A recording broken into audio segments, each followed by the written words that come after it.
इस बीच बड़ा खुलासा ये हो रहा है, फरीदाबाद में बाकायदा बम बनाने की फैक्ट्री थी। ये बड़ी खबर इस वक्त की। आरोपी डॉक्टर ने फरीदाबाद में बम बनाने की फैक्ट्री बना ली थी। अमोनियम नाइट्रेट का गोदाम यहां पर था, ये जानकारी मिल रही है।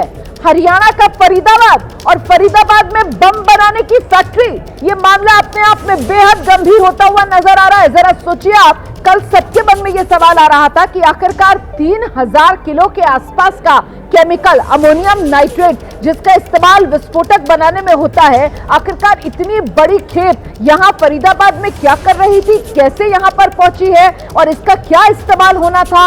अब ये बड़ी जानकारी सूत्रों के हवाले से सामने आ रही है कि यहां पर तो अमोनियम नाइट्रेट का फरीदाबाद में बाकायदा गोदाम बनाया गया था, क्योंकि यहीं फरीदाबाद में बम बनाने की फैक्ट्री थी। सीधे आपको लेकर चलेंगे, हमारे सहयोगी जगविंदर पटियाल इस वक्त हमारे साथ मौजूद है। जगविंदर, बताइए जरा डिटेल में, ये तो बड़ा खुलासा है, गोदाम जिसमें अमोनियम नाइट्रेट भरा जा रहा था और फरीदाबाद में ही बम बनाने की फैक्ट्री। जगविंदर।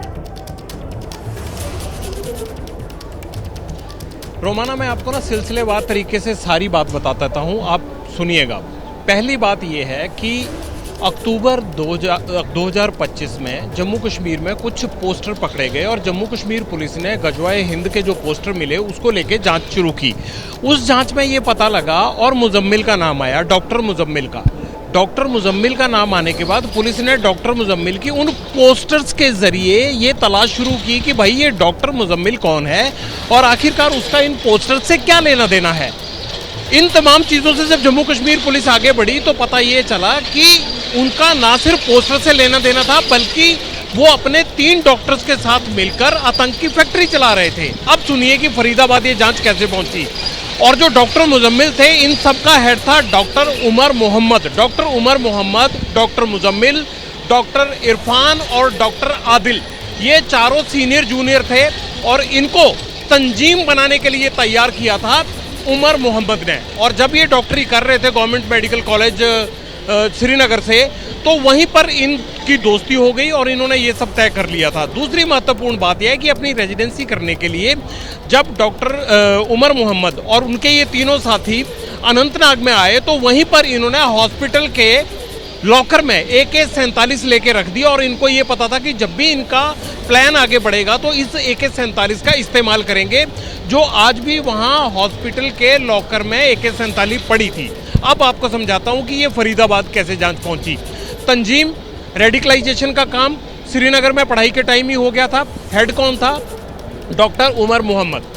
अब डॉक्टर उमर मोहम्मद ने, जब ये लोग वहाँ से स्प्लिट हुए अनंतनाग से, तो कोई फरीदाबाद आ गया और इनमें से एक डॉक्टर आदिल जो था वो सहारनपुर चला गया, जबकि बाकी तीनों जो है वो फरीदाबाद आ गए। फरीदाबाद में इन्होंने 2 जगह पर घर किराए पे लिए, डॉक्टरी भी करते थे और बम की फैक्ट्री भी चलाते थे। आतंकी साजिश रचते थे और इनकी बम की फैक्ट्रियाँ पकड़ी गई। उसके बाद ये पता लग गया कि इन्होंने बम की फैक्ट्री के साथ साथ अपना गोदाम भी फरीदाबाद में ही बना रखा था। अब उस सिलसिलेवार तरीके से सुन लीजिए कि वो कैसे था। डॉक्टर उमर मोहम्मद ने ये तय किया कि हम फरीदाबाद में रहकर ना सिर्फ बम की फैक्ट्री तैयार करेंगे बल्कि यहीं पर खुद बम बनाएंगे।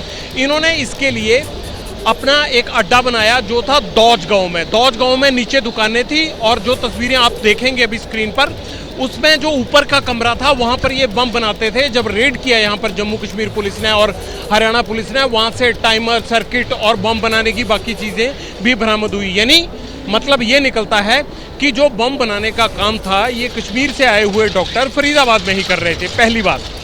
दूसरी बात, इन्होंने अब ये जो अमोनियम नाइट्रेट था ये कहाँ रखना है?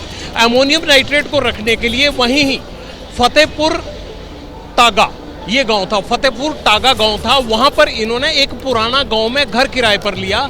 वहां से अमोनियम नाइट्रेट प्रोक्योर करके वहां जमा करते थे और जब बम बनाना होता था तो उसे दौज गांव में जहां पर ये रहते थे वहां पर लेकर आते थे। और इस सारी घटना को अंजाम कौन देता था? ये सारी मास्टरमाइंड कौन था इसका? डॉक्टर उमर मोहम्मद और इसके साथ मुजम्मिल और इरफान, ये दोनों वो डॉक्टर थे जो इस काम को अंजाम दे रहे थे। अब यहाँ से अमोनियम नाइट्रेट पकड़ा गया, वो वही गोदाम है जो इन्होंने किराए पर ले रखा था।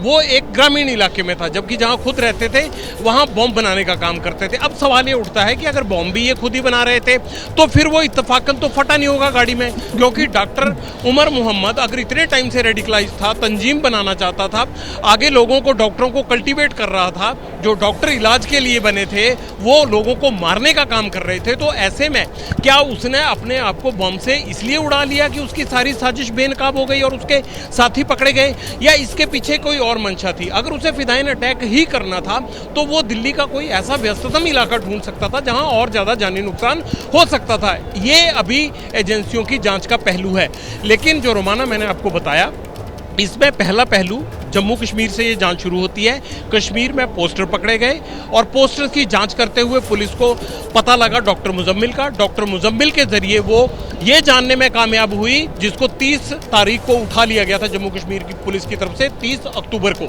और उसमें ये पता लगा कि भाई उनका हेड जो है वो डॉक्टर उमर मोहम्मद है और वो फरीदाबाद में डॉक्टरी नहीं करता, डॉक्टरी के साथ साथ वहाँ पर आतंकी फैक्ट्री भी ये लोग चलाते हैं। फिर इनकी आतंकी फैक्ट्री का वो अड्डा जहाँ बम बनते थे वो भी पकड़ा गया, और जो मैंने बताया आपको कि फतेहपुर टागा में था, और दूसरा जो दौज और फतेहपुर टागा, ये दो जगहों को इन्होंने दोनों जगह प्रॉपर्टी किराए पर ली थी।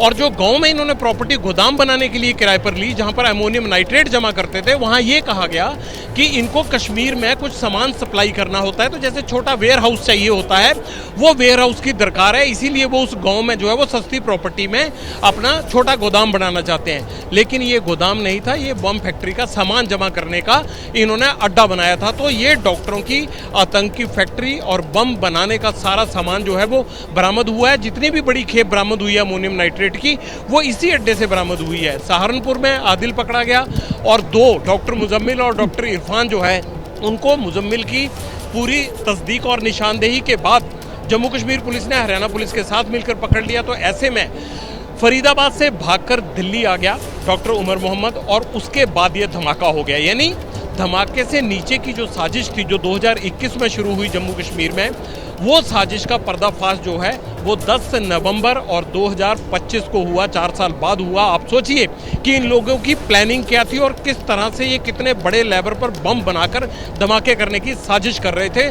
तो इस धमाके से जो पीछे की पूरी कड़ियां हैं वो हमने जोड़ दी हैं कि डॉक्टरों की ये बम फैक्ट्री फरीदाबाद में चल रही थी, रेडिकलाइजेशन इनका पूरा और तैयारी जो है वो जम्मू कश्मीर में हुई थी, और स्प्लिट होकर ये यहाँ पर जब आ गए तो इन्होंने अपनी फैक्ट्री को अंजाम देकर, अब इसमें आखिरी एग्जीक्यूशन की कड़ी रहती थी कि इनके टारगेट पर क्या क्या थे और इनको कहाँ ये धमाके करने थे। मुझे लगता है कि जो भी डॉक्टर उमर को आगे से जो उनके हैंडलर्स ने, या ये मान लीजिए कि डॉक्टर उमर ने जहां तय करना था धमाके वहां होने थे। अब एक बड़ा सवाल ये भी है कि इनका एक साथी जो अभी तक फरार बताया जा रहा है, या ये कह लीजिए कि वो विदेश गया था या निकल गया था या जा चुका है, वो कौन था?